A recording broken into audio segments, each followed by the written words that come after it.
Yeah. Yeah, so if you want, you can hit the button, the red button, the record button, it stops. And then it'll process for a minute. So you can hit it again. Honey, you have to take your I'm so sorry.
What up, guys? Okay.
First of all, thank you for those of you who have come from near and far, from those at this locale and some from the other corner of the United States. Long walk.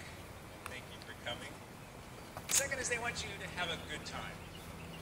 We do things formally sometimes, but I think as both as two families, my observation, we enjoy having a good time together.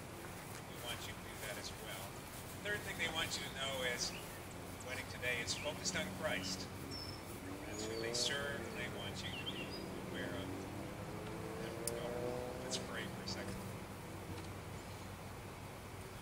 But you're not haphazard in anything you do. You're not accidental. You've known this day. You've known Stephen and Hayley before they were born, and now you've appointed them to be together. We thank you for that. Acknowledge you. Bless them. In Jesus' name. And who gives this beautiful bride today to be married to this man?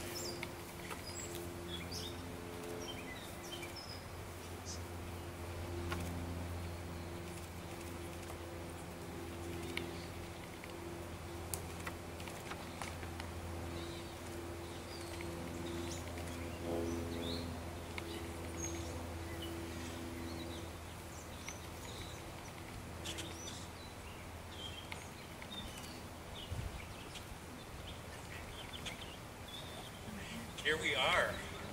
Gosh. Well, we have looked forward to this day. We've walked through some times sharing together as you have, anticipation that it's a pretty significant time of decision, but it's a good decision. I just want to share with you a couple things. We're not going to be long-winded today because I know it's warm, so no sweat out there. No worries. But the first thing is that we... Oh, yes, thank you. You may be seated. I'm sorry. It was very honorable of you to stand, though. We'll learn as we go along. Yeah, the first thing is that this is about a Christ-centered meaning. Marriage. Christ-centered meaning, but what does that mean? You know, we talk about that. Sometimes we throw things around just religiously. That's not the intent to do that. Christ-centered meaning is that's the focus. So Jesus is the picture. So God gives us a picture of what marriage is. It's basically that Jesus gives up his life for his bride. It's called the church. The bride responds likewise. Now, in movies, we know that women tend to like chick flicks and things that have this romantic sort of flavor to it, right? And the guys tend to like, in general, the adventure type movies and things. Not to be exclusive, like you might like a mixture. But I was watching a movie a number of months ago. It was actually a warrior movie, and it was about those that were going into battle, and the bride also came alongside and fought together with the valiant warrior. I believe that's the picture of the great romance that Jesus wants us to know and understand.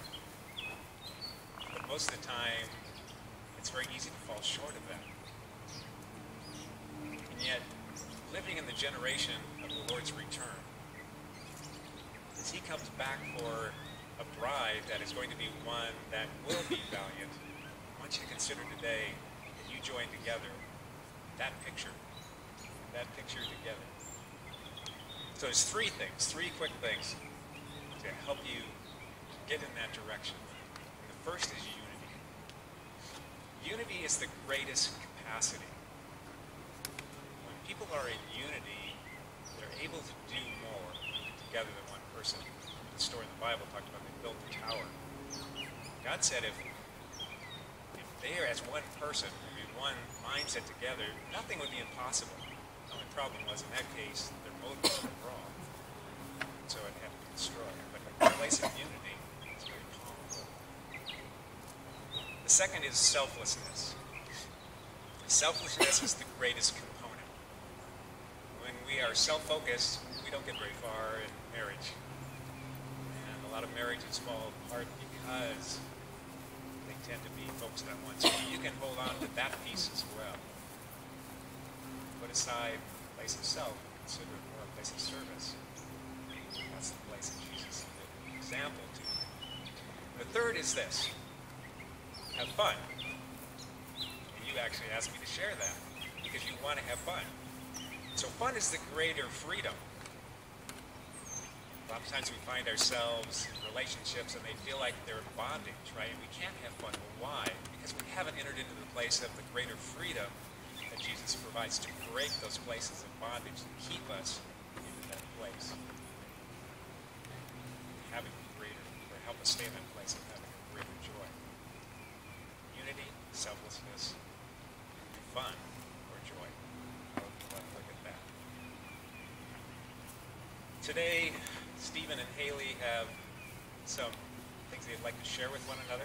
A letter and some promises. Stephen, we're going to start with you as we do that. Let me have you scoot just this way just a little bit and we'll see if we can... I'm sorry. Get back up a little bit.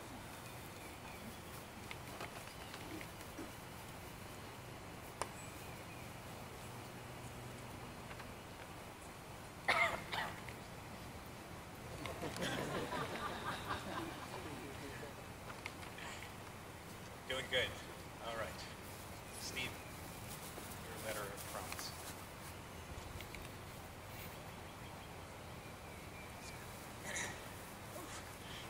I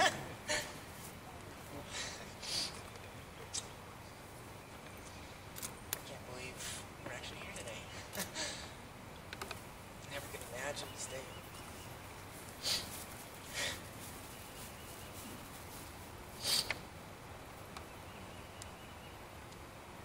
You've been like a treasure that is full of so much beauty.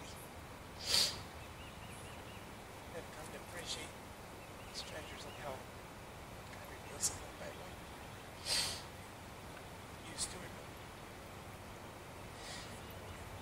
It's been a process, and I have always appreciated that process.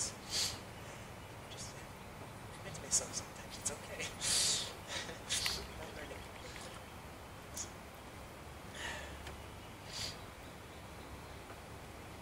I take serious our marriage and the calling the Lord has given us.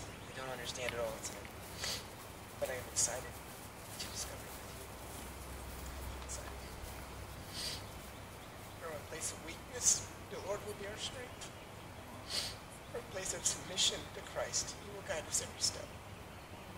From a place of sacrifice, He will make us intimate with Him and with each other. From a place of humility, He will be exalted and glorified as we stand in awe and reverence of who He is in us.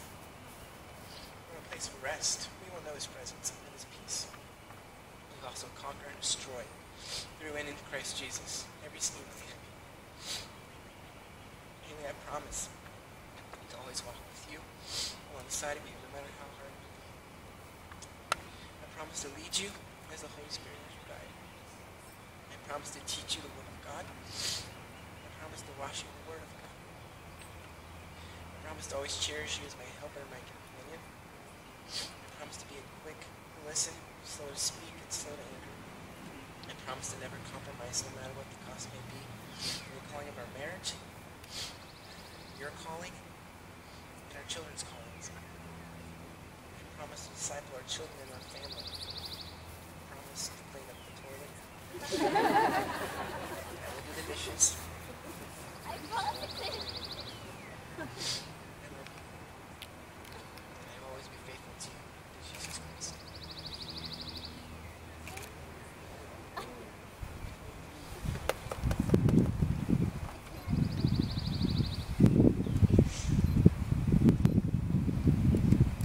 Stephen, from the first night I met you, a spark ignited in my heart.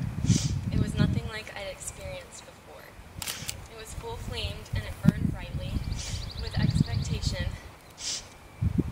It filled me with a joy and an anticipation I thought I would never get to experience in this life. Since knowing traipsed through mysterious forests of our two lives, two backgrounds, two different stories colliding beautifully. We've glided the mountaintops of infatuation and the excitement of falling in love, and we've been in the valley of separation and confusion, and we've experienced the pain and sin of this world knocking on our heart's doors. Through all of these things, my love for you and the intimacy that we share has grown by leaps and bounds. No matter what we've been through or go through in the future, I know that one thing is true. The love of God is real and tangible.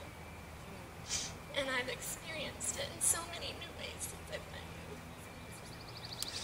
In the places that I let down my walls and became vulnerable before you, sharing with you the deep things in my heart, I have learned about the mercy of God, the compassion of God, and the unending, unconditional commitment that He has made to us through Christ Jesus. From the depths of my heart, I want to thank you for being the hands, the feet, and the tender yet firm voice of God in my life at certain times over the past year. Thank you for seeing me as a daughter of the King and pushing me to see the same in myself. Thank you for being my best friend. On this monumental day of becoming husband and wife, I want to make several promises to you that I will keep for the rest of our lives together. I promise to seek Jesus and continue pursuing the love relationship that He has called me into. I promise to always be spiritually, emotionally, and physically loyal, faithful, and true to you. I promise to be prayerfully vigilant, protective, and watchful over our marriage and our children. I promise to give myself fully to you, never hiding anything, and always being vulnerable and honest with you. I promise to love and respect you even when I don't feel like it. I promise to practice the art of being quick to listen and slow to speak. And I promise to do my very best to lay down my pride and my selfishness in order to serve you and love you well. I promise to be on your team. I promise to be your biggest fan and to support you in your calling, your dreams, your passions, no matter how big or small they are. You are truly a gift and a blessing to me, and I'm more than thrilled to become your wife. I'm so proud to have you be my husband, and I could not have chosen anyone more perfect for me than you. I pray that we will always desire the Lord and one another with an eagerness and passion all the days of our lives. And I pray that our marriage truly reflects the extravagant love of Jesus and that others will see and know that He alone is God through how we love and serve one another. I love you today and always.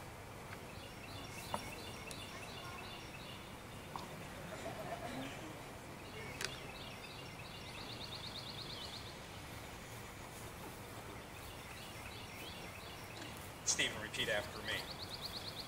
I, Stephen, take you, Hayley,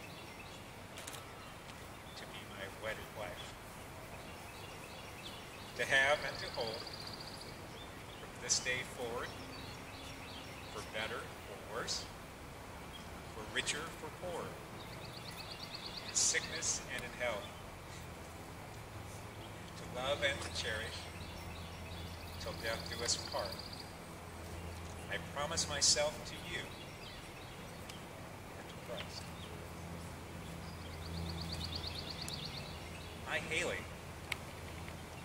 take you, Stephen, to be my wedded husband.